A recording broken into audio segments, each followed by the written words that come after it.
Okay, testing 1, 2. Test, test. Hello. Test 1, 2. It's sounding good in here.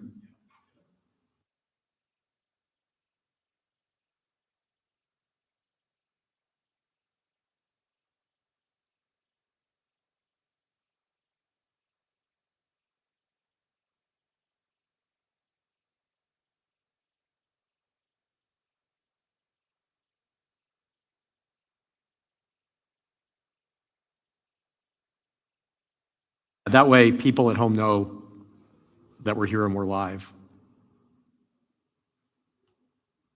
I know Charlie's there. I think Steve is on now. Yes, Steve's on. So Steve and Charlie, give it a second. Pastor is coming in now. Do you still have your microphone? I do. All right, cool. We'll just use that. Yeah. Drew, make sure Pastor's mic is off. I'll leave it here. Okay, no problem.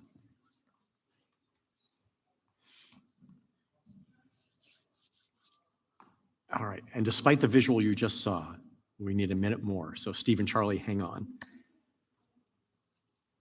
And whoever watcher number 4 is. Maybe it's the watcher. Who watches the watcher? Isn't that Nick Fury? Yes, actually. Nick Fury hated the concept of the watcher. Didn't he kill him, right? And his eye or something like that? Yeah. Is that still mainstream canon, or did they change that? Because I know there was some alternate timeline story they did with the Watcher resurrected.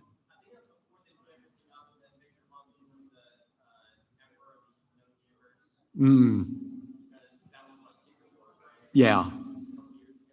Secret Wars, and then we just had the king of the symbiotes trying to take over the universe.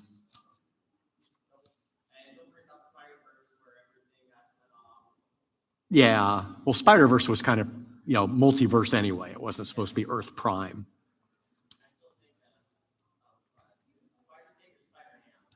Spider-Ham.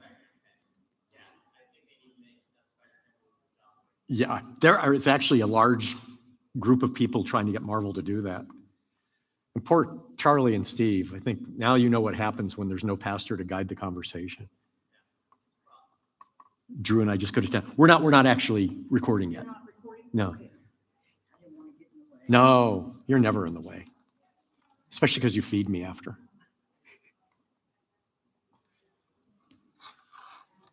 Okay.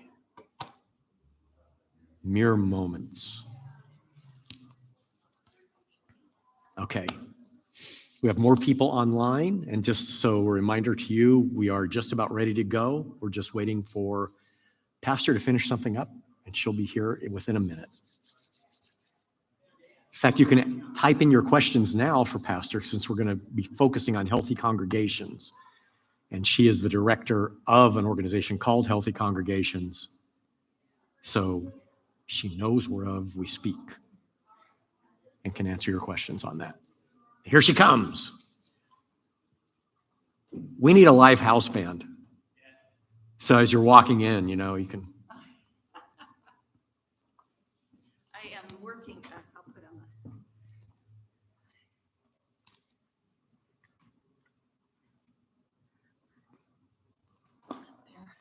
All right. Yeah, you don't need to tuck it. I just place it on the table if you want. Okay. You're still on? Yes, I see. Yeah. I didn't mess with it other than I had trouble putting it back on after I took it off for communion. The microphone. I had trouble. That looks good. I think it looks good now. So I always have trouble getting it to nestle on my yeah, ear. exactly. It was fine before I took it off, and then I had trouble. That's why I had trouble with the. Good morning to those of you online. All right. Yeah, go ahead. All right, we're good to go. So this is your mark. You're going to edit everything else out up till here, right, Drew? Okay, cool. Even the announcement that I was going to the bathroom. Right? Yes. Yes, that'll be edited out. Yeah. He'll make sure that runs right up to there. Okay. And we'll be good. Okay. All right. Excellent, excellent. Thanks. Welcome, everybody, to The Pastor and the Recovering Heretic. I am the aforementioned recovering heretic, but our pastor has changed. And this pastor is a recovering heretic as well. So, you Oh. just never know. You just never know who you wind up engaging with in this Q&A. Huh? Yeah, that's very true. Boy, I want to delve into that history Oh, yeah. too. But the big thing is I want to take advantage of the organization you're a director of. Yeah. And I'm debating, do I get the heresy first or actually, did the heresy lead to what you're doing now?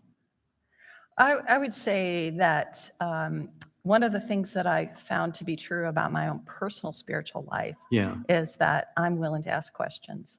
And that can be perceived as heretical. Mhm. And I've ventured my way around different ways of thinking about Jesus and God and so on, and wound up back understanding God as absolute pure grace. And so I would say that one of the things that's the gift of heresies is it encourages deeper thinking about what one really believes. So that's what I think. I think I came at the same Did you? aspect. Yeah. It's even as a kid, it struck me that if your faith can't withstand questioning, do you really have faith? Yeah. And doesn't your faith get stronger if you start figuring out answers as opposed to just accepting what you've been told? Yeah, I mean, I think one of the things that was really a wonderful gift in my life is I was always very fascinated growing up with faith questions, religion, God, and so on. And I used to clip coupons in magazines to send for free Bible studies. And they came from all these different denominations that I had no idea what they were from. And then a Lutheran pastor was going door to door. And I've got to hold on to that image, though. Yeah, yeah. I'm not used to Lutheran pastors going door to door. Yeah, it was a new mission start in my hometown of Rochester, New York, in the suburb of Rochester, which was growing at that time because of Kodak. And he was going door to door about this mission start, and he was someone that loved the questions. So he invited me to church. I already had Lutheran background in my family, but it was his inquisitiveness and his willing to sit with me as we talked about really with the catechism, everything. He was really willing. And I thought, there's a place for me in this community to grow in what I believe. So that's how that came about.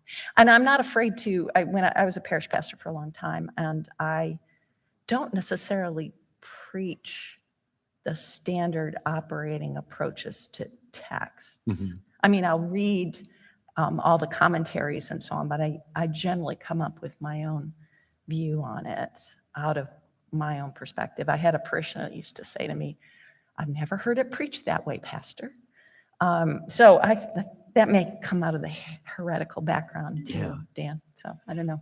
Why do you think it is that there tends to be such a knee-jerk reaction of negativity to people like us who question so much, why are we immediately labeled heretics? Because we're questioning the dogma or the popular conception of religion or anything like that. What causes that? Why aren't more people saying, yeah, I wondered that too? Well, it may have, I think, a similar process, and this relates to the nonprofit that I oversee too. And that is, I think human beings are built to seek equilibrium, and equilibrium may mean knowing exactly what's going to happen and continuing with the past, the way that things were done in the past. I think that it's an automatic thing that's been built into us. And to be a person who who thinks about that, notices that, and then doesn't necessarily go along with it, I think it's disruptive. It's disruptive to the status quo. I think that's one of the real challenges from COVID too. It was disruptive to the status quo, Dan. And so it's making us have to rethink everything about how we are together, which is kind of cool. Yeah. But it's not necessarily, people are are stressed. People are wondering whether or not the church is going to die. There's this catastrophic kind of thinking in some places too, instead of thinking about, and this would be where my perspective on being Lutheran is, God's in charge of all of this. And what can we look at that God's walking with us through this, and what might be the new phase of the ELCA in our case, or Christianity in general as well. Yeah. I think it's exciting and exhausting both at the same time. Yeah. And I focus on the exciting part. Yeah. Pastor Dave has said before that sometimes he wonders if I'm an avatar of chaos. Because I love disruption, but I love disruption because if you embrace the disruption, you come out on the other side with something better. Yeah. Because you've rethought all the old things that were maybe good at the time they were born, at their inception, but they don't work so well now. And that seems to play into also, all the studies that are showing church attendance dropping. Clearly something needs to change into how we practice religion because we are losing attendance. And disruption can help us see what that is. And I assume this is what helps us get into your nonprofit. It's part of how, and it's interesting that this period of time is providing us with a way to think about the very things. The nonprofit that I run is 27 years old. Wow. And was begun by someone who wrote a number of books about how churches work. And at that time, this would have been in 1992, the book came out. People were really interested in what he was describing. And then there was a huge grant, and there was the development of workshops working with congregations about how you could look at congregations in a way focused on mission, taking into consideration the pushback that people have. Understanding that as normal. Yeah. It's normal. It's just how people are. Not everybody's that way. And I found, and I've been the director for 16 years now, and I found, and we work with 27 different denominations. We started off as a Lutheran organization. And then people were interested in what we were doing. So part of what we do is talk about what we've studied as being the essential pieces of what contributes towards communities of faith and leaders being aware of the disruptions and looking for God in the midst of it. And there's certain kind of elements that we focus on. One is that anxiety is normal. That's one of the, it's the bottom line. It's how God has created us. It's a sign that something either is a threat or a change, and we just need to manage it for the sake of something large. But that anxiety is built into people. Yeah. It's just how we are. So one of the things that I've found helpful, and this is related to what you were saying earlier too, is that the church is slow. Once we become a denomination, we're less agile, and we have lots of things that get put in place that are, what I'd say, maintenance oriented. And that's not bad, but there was some things that were going on about 10 years ago that people were raising issues in the ELCA about changes that were needed, but there wasn't enough pain in the ELCA for the church to say, yeah, we need to make a change. Now, those very things that were talked about 10 years ago are in the process of being looked at. Phyllis Tickle is a church historian who's no longer alive, but she wrote a lot when she was alive. She's not writing right now. It's kind of slowed down. Yes, really has, sending things from heaven. But she used to talk about the fact that the church realizes its slowness about every 500 years. And then there's a massive, what she calls a garage sale. And which I love that image, so you sell the things that you don't need anymore. And then you make choices about what you keep. And I think that in this day and age, and partly I was preaching today about technology, things are moving so fast. I'm wondering what she would say if she were alive now about how often the church is probably going to need a garage sale.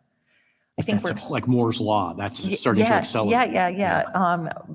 Like more regular garage sales or something Mhm. like that. That sort of sorting that we need to do. I think it's part of being mature spiritually is to be able to sort and let go of some things. I am naturally by disposition a hoarder. So I mean, not bad, but I'll Yeah. save things like Yeah. books. I hear you on that. Notebooks from graduate school. What a crazy thing. I still have all my notebooks from graduate school. Crazy. But what if we were able to kind of help communities of faith be able to sort regularly and look at their own functioning and have pastors look at their own functioning on a regular basis. So that's part of what we do. We have groups that support lay and ordained leaders in all these denominations and help them think about what's going on and what's worth being focused on and what should be let go of. Now, I have to ask, Yeah. because my background, the denominations moved in geologic time, basically. Oh, right. So slow. I was raised Byzantine and Roman Catholic. Ah, And so you talk Yeah. about slow to have the garage sale. right. They're still putting tags on from 2,000 years ago. So what are there Catholics involved in your nonprofit as Very well? few. But there Very are some. Yeah, very Okay. few though. Tends to be more mainline Protestant. Mhm. And in the organization, because it began out of a core of what's, the ELCA is called the widest denomination in the United States. I'm right not now. surprised, but yeah, I didn't Yeah, know that. all Okay. our background is Northern European, and that still holds for the, but so that, it's interesting that looking at the history of any organization, you look at the history of this church, you can probably see some tendencies that continue today that were put in place years ago. Even experiences that were had that no one remembers anymore, but they're built in, I'd say it's built in the water Yeah, of the organization. they're in the bricks. Yeah, I think Yeah. that's right. And, like, it's really interesting, like, even to hear how this space got built and for Mhm. what reason, all those kinds of things. It says something about the foundations. I served a church that was, for 19 years, was my first call out of seminary. And I walked, first Sunday I was there, I walked in and there's all these, I had farmers in my congregation and also it was in a university town, so it was a lot of professors as well. So both these groups were there. It's cool. Interesting. Very cool. Dichotomy there. Very cool, yeah. But all these farmers were marvelous musicians. Marvelous musicians. They sang in parts, it was just, it's like, oh my gosh, I've come to heaven. As it turns out, that one of the founding families of this congregation back, 100 years before, were related to the Johann Sebastian Bach family. Whoa. So it's built in the water. I mean, these Yeah. are, there's something that is part, and so this was a very musical congregation in general, not just them, but so, I mean, that's just an easy illustration of that. That is neat. We're starting to get comments from online. Okay, yeah, great. And I think they dovetail Okay. with where you're heading. One, Steve was mentioning that a heretic is someone who asks questions the ruling party doesn't want to answer. That's right. I love that. And not answering does lead to that stagnation. I'm going to call it stagnation because I think if you're not refreshing, you are stagnant by definition. But Drew wants to know, what guidance has Christ given us to deal with the chaos and disruption you were mentioning that COVID brought in? And, do we have guidance on how we should look at that disruption from the Gospels and adapt in the aftermath of it? Yeah, there's more. So I think about what Jesus was doing, even what I was preaching about today. Jesus was um, basically saying, you disciples, you got to prepare for a new world. And this new world is a new approach to what looked like Judaism at the time. Mhm. Right? And so the teaching that was going on was pushing, Jesus was a heretic He's one of among us. Jews. Yeah. Yeah. Pushing at the boundaries. A new age is coming in. We look at life and God in a way, and that here's this embodiment. So I think it's a great question. I think it's about being able to observe better what's going on and to be conscious of the automatics that we react to. So what would be good? I'm trying to think of a good automatic. Well, I would say some of the people that we've had contact with who are in congregations have just said, we're going to shut down most of our programs in our congregation, and we're going to wait for things to get back to normal, and then we'll go back to doing things the way we used to. So I think that I'm guessing, well, I'd love to ask Jesus what he would think about that. Yeah. And would he be willing to coach that pastor? Right? Yeah. Coach the pastor to, okay, what might be, what parable makes some sense. So I do think that Jesus was seriously an upender. That's what got him killed. And going against the ruling party and saying things that are against, and this is true anytime one is not strategic about pushing against the status quo, I think is. So one can even, it's really interesting to see. I've had people who they would say they've had denominational trauma because that's the way they would describe it, because they have raised questions about the denomination handling things the way that it is. And instead of what I was talking about forgiveness and reconciliation, were responded to with being iced or ghosted or whatever by denominational people. So it's so interesting to me. I learned a lot with watching when people are afraid. What people do is people usually kind of go into themselves and they don't like what they're hearing about, say, someone raises questions about my behavior, for example. If someone comes to me and says, you're a jerk. Can I stay in the relationship long enough to find out what might be true about what this person's telling me? I just might be a jerk. And also what it is that, what I can learn, not only about myself, but about that person, not to let them go. I'm not talking about with people that are in some ways, problematic is not the right word, but who are hurtful or violent or anything like that necessarily. But how do you listen when someone's giving you something you don't want to hear? Yeah. About a sermon, how to say.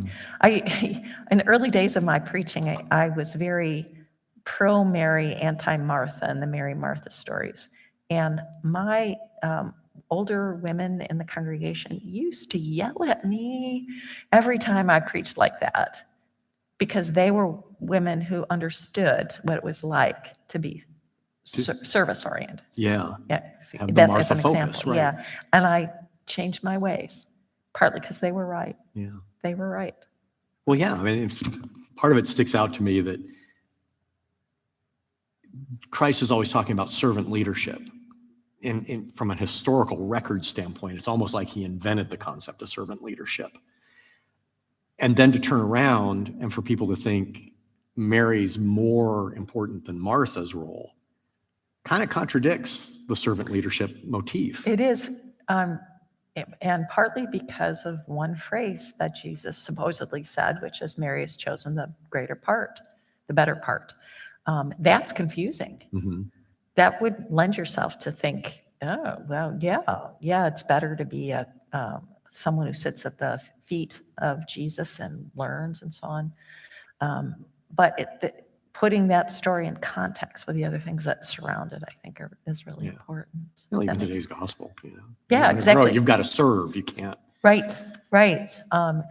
And how to, I think that part of, it's interesting to see in congregations when there is both service and learning all embedded in each other Yeah. with either lay people or even the clergy or staff too.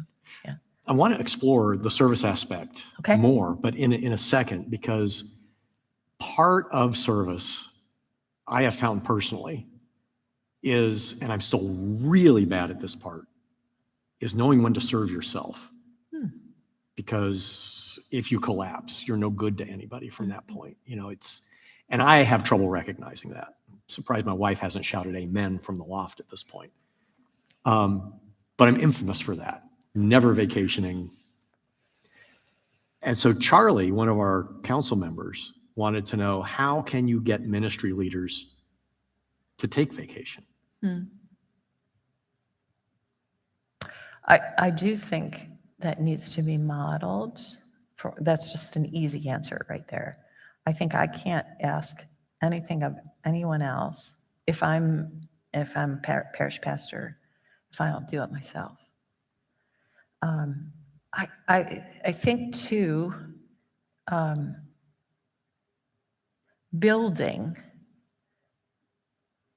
conversation about what's traditionally called self-care. But you're right. You got nothing left if you're out there just working all the time. And it's really not, theologically, it's not in line with what we say we believe. I would say, I've been reading something where someone talks about lived theology. Look at people's lives. And then you can see what they really believe, even if they say something different. So that's not a life of grace, to not take the time to work on the inner. I think that's what, and that doesn't mean vacation necessarily. That's part of it, but also it's about cultivating the things that aren't just service. So I think that's how I'd interpret Jesus. Mary's chosen the better part, that there was cultivation of herself going on in that conversation. And the balance between the two is really I think that's about balance, having both aspects. So for a church council, building in the examples of how important it is to be able to be refreshed, maybe even talking about it, or developing 40 days of devotional stuff or whatever else. But vacations are absolutely crucial. I've seen what happens to people who don't take vacations. I also know people have different ways of taking vacations too. And I have a spouse that plays golf. So he plays golf a couple times a week. And that to him is a little slice of vacation every week, at least when the weather's good. And so I'll say, let's go off and do something together. No. We will do that. But for him, that's his finding the place that's where the refreshment is. And I think that it's really helpful if one finds one's own refreshment, as well as with our families and with our spouses and stuff too. Like I go every year to the Cape Cod Institute, which is on Cape Cod. And partly it's great because there's educational stuff, but then it's only in the morning, and then the rest of the day you can explore Cape Cod. Yeah. That's me. I don't take anybody from my family with me. I just do it myself. And my husband will say, "Why are you going there? It's so boring there." I'd be interested in any response back about the church council and vacations and so on. If there's anything more that you want to say. I don't know the name of the person. That one was Charlie in particular, Charlie? but we have a couple of people from council who are monitoring. So it would be interesting to hear back from you. For me, I think what's kept me sane, despite not taking time off, is I do run regularly. See, that's a great example. And that's year round. And that's for me. And that's the one time the phone is off. You know, no one is going to bother me. I'm out, I'm running. Even if you call me midway through the run, it's still going to take me 20 minutes to get back home. So no messaging gets through. Yeah. And so I can focus. It's basically a running meditation as a result. It's beautiful. That's beautiful. Yeah. It has so many benefits too, to run. Yeah. Not only shutting off the stuff I was talking about in my sermon too. I take voice lessons, and I consider that to be, I have to pay for it, but integrative. You know, it's sort of like it's time where it's just the person is focusing on me, taking care of me and helping me be better. So I would say that would be an example that I have. But there are ways that doesn't have to be going to Italy for 2 weeks. It's that Although I wouldn't mind that. That would be great. I'd like to visit my relatives over there and find out. Yeah, there you go. There you go. Yeah. How to do both, I guess. I'd be interested in what the church council might wrestle with around this too. Well, one of them just put in that they have a fairly healthy approach for most roles, but a couple of us do find it challenging to take a moment away from their service.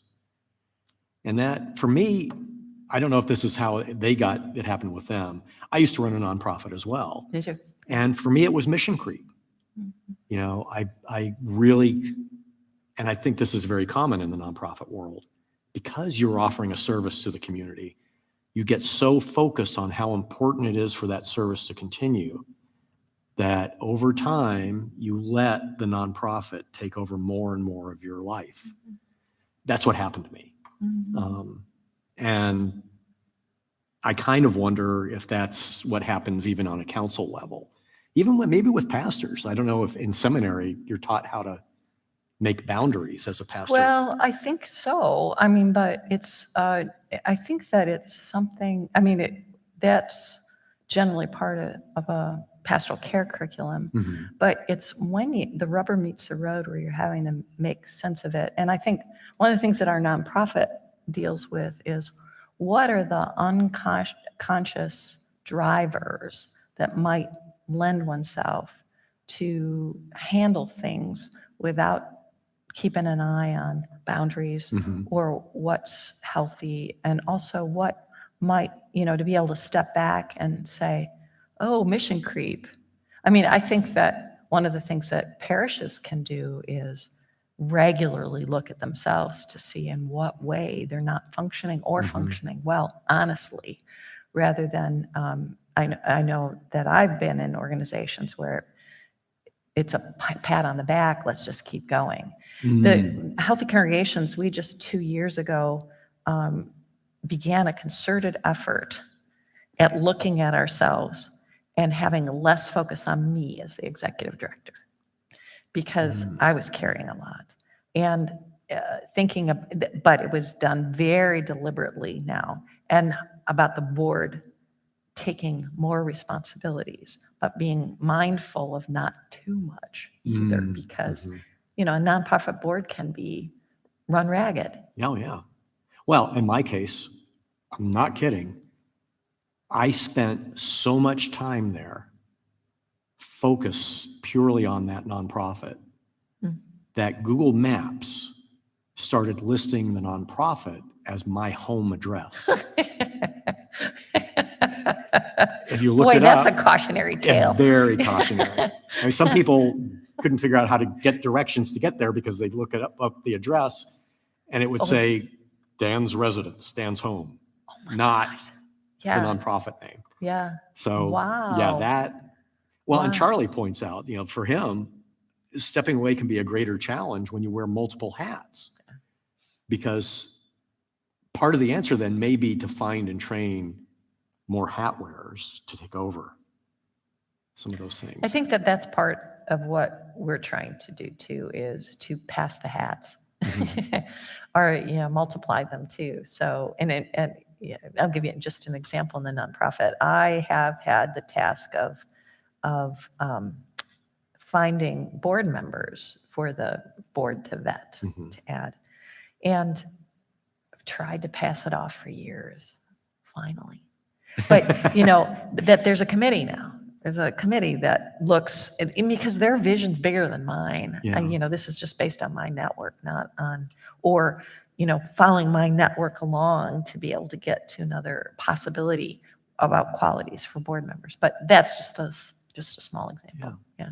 Well, we've only got a few minutes left. Oh, really? Yeah. What happened? When you get questions from the audience, I mean, this really does go fast. Yeah. So I apologize for that part because No. I never dove into your actual nonprofit. So in the few minutes that we have left, tell me more about healthy congregations, because that it's actually dovetailing with some work I'm doing with the Methodist Church in town.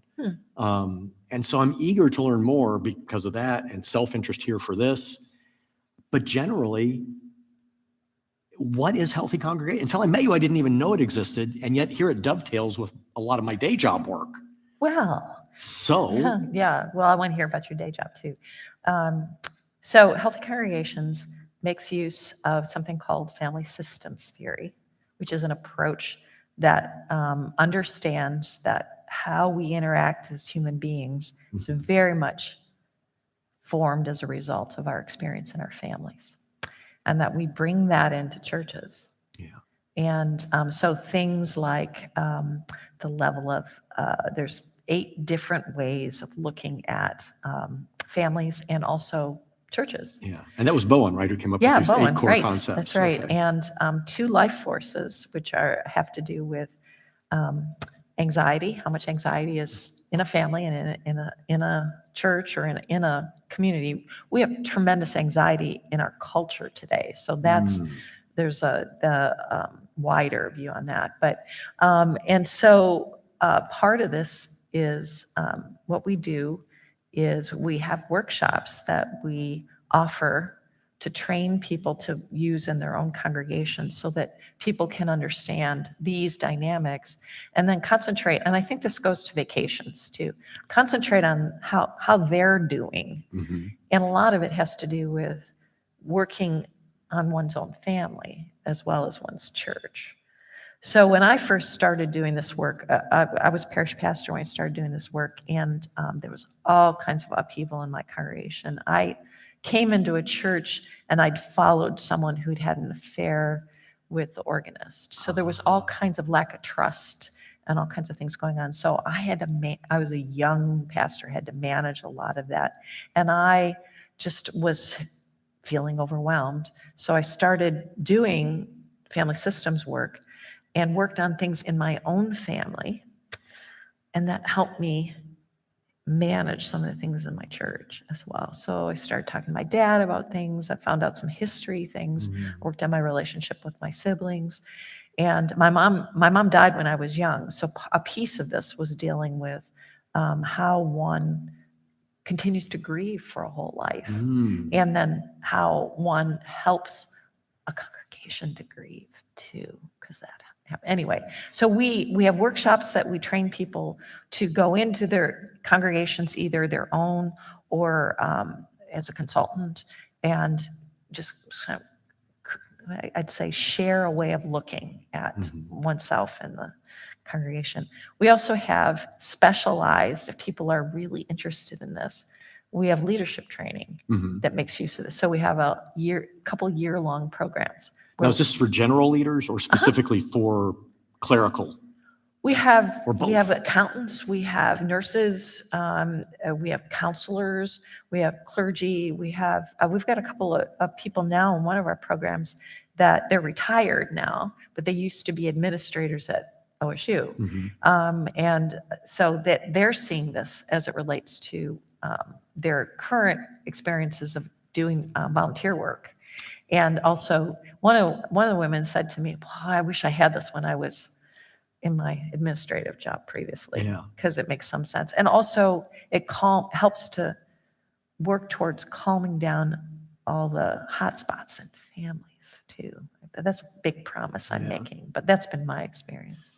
So a core level framework Yes. would be essentially viewing family not just as the nuclear family, Right. but expanding outward into the gradually larger families Yep. that we have, congregation, community, nation, world, Absolutely. and seeing that the family dynamic concepts that Bowen came up with actually apply to They every do. one of those. So I say it's how God created us. But Bowen just observed it. And he would say he was looking for a scientific way of understanding how humans interact with one another, and spent his whole life trying to figure out what were the common things that were true across cultures, and also had some connection with the natural world too, other species and so on. Mostly primates, but They're close to us. yeah, right. Yeah, especially the bonobos and the chimpanzees and so on. I was trying to think, there was something else I was thinking about. Anyway, does that make, so the framework is looking at the emotional dynamics, basically, that are part of being human, and then being able to observe them better. And then my own experience is I'm much less anxious and I'm more thoughtful. And I've been doing this kind of work for a long time. So, Now, long time. how has this, when you've applied this to congregations, what changes have you seen? I mean, have you seen that reduction in the congregational anxiety? Viewing it as, because I know we've had what I would classify as traumas here. Yeah, you have. But it kind of helps, you've really seen it effectively work that way. Well, for example, I would say that the congregation that I served, and I was there a long time too, was decidedly less anxious when I left than when I arrived. And there's a writer named Ed Friedman, Rabbi Ed Friedman. He used to talk about how you can see your impact in ministry is what happens in the church after you leave. And if it's reasonably calmer and it handles things in a more thoughtful way. So I would say at the very least, it helps a particular person, whether they're on the church council or they're in the choir or they're a staff member, be more thoughtful in how they're handling things in their own life, and that every little bit could contribute. But there's no guarantee that like when I first started doing family work, I have a brother who's had a lot of drug and alcohol problems. And I thought, if I do this work, he's going to be all better. Well, he's better, but he's not all better. He's just himself. Yeah. And it was a false sense of control I think I had. I think a lot of clergy might expect that they need to be able to transform a congregation. And I think all we can do is contribute for a short period of time what we can. So just like an individual person, they have to do the work too. It can't be you pushing the work on them. Right, Okay. right. But Bowen said, even just so if I'm acting a little bit more thoughtfully, that has a lot of impact. Certainly, I know it happens in my marriage. I'm a little bit more thoughtful, and I go off the deep end. As much, no. But yeah, just a little bit makes a difference. That's the quote. A little bit makes a big difference. So. Yeah, someone just actually posted the line, transformation comes from God, but we can be the vessel. Yes, right. No, it really is God's action. We just if we can work on our own part of the deal. And not just expect that God, magically God's going to say, oh, Emlyn, you're going to be blah, blah.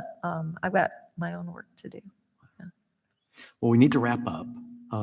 This is fun. And how do people get in touch if they're intrigued by healthy congregations? We have a website. Okay. So it's healthycongregations.com. It's easy. Okay. www.healthycongregations.com. And I can hear a little bit about our mission and what we're continuing to do. Excellent. Yeah. And for people around here, the nice thing is you're local too, right? You're right up in Delaware, or? Near Right, we're in Delaware? Lewis Center. Okay. Actually, our office, our actual physical office is located in All Shepherds Lutheran Church. Oh, nice. Have you ever been there? I have not been there, but isn't it close to the Methodist Seminary as well? Isn't it up that It's way? down 23. It's south, Okay, farther south okay. from, yeah. For a period of time, well, we were located at Trinity Seminary for 12 years. And then we moved to the Methodist Seminary because we were trying to branch out ecumenically. And then we got this offer from this church to partner with them. And so we're doing some interesting things there. Nice. So we have a space there. But now one of the effects of COVID, of course, is many people are working from home more like. So my administrative assistant works a lot from home, for example. Yeah. Flexibility. Well, I know you're doing a lot of online offerings too as a Yes, we result. do. Okay. We do. Yeah. And we did some before, but that's ramped up. But as I think maybe you did you hear me say earlier that actually we were surprised in one of our programs, most of the people who registered this year come in person rather than Yeah. online. Yeah, you'd mentioned that before. Yeah. So. And that's great. It's the opposite of us. We have more online, like for the Right. Q&A than we do for the. Last year, that's the way it was too. And I'm not sure, we're going to study it and see what it was. And could it be the people who wanted to be online thought they couldn't come online? We don't know. We're going to look at it. Yeah. So anyway, so I appreciate the offer to talk with y'all. Thank you. Yeah, English doesn't have a plural Right. separate Right. form. So I yeah. learned that. I was pastor in Oklahoma, so I just carried it on. Yeah. Yeah. Yeah, all English speakers have some version of y'all. Because neurologically, we need the second person plural. Yes. And English doesn't provide it, so we improvise. Yeah. Yuns in Pennsylvania. That's true. That is true. So, Yeah. anyway, but thank you. This was really nice. I'm glad. Thanks I'm glad for you the- agreed to do this. Yeah, glad to talk about things that I care about. So I appreciate Excellent. that. Appreciate the conversation partners. Partners, yeah, and thank you. Thank you for interacting today. And we'll be back next week. Thanks, everybody. Bye. Bye.